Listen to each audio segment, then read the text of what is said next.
Welcome to Chillin' 101. We hope this video helps. You open Photoshop and start by creating the exact canvas you need. Set width, height, and resolution for web. Once done, import your logo, product shots, and any icons into separate layers so you can move them independently. Make sure to load the fonts you will use and organize assets into named groups. This saves time when iterating. Also set export defaults, sRGB, and web-friendly DPI, so colors and file sizes behave predictably when you publish. You build the visual hierarchy by placing your focal image or headline first, then aligning supporting elements to the grid.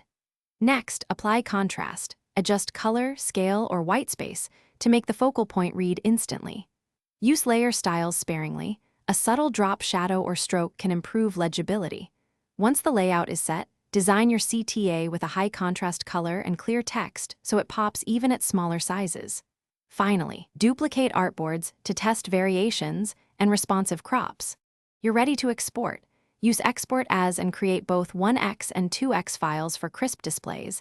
Select PNG for transparency, JPG for photos. Then test on device mockups and in multiple browsers to confirm colors and spacing hold up.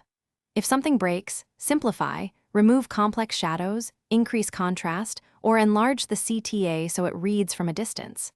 Make iterative tweaks, re-export, and retest until the banner looks consistent across targets.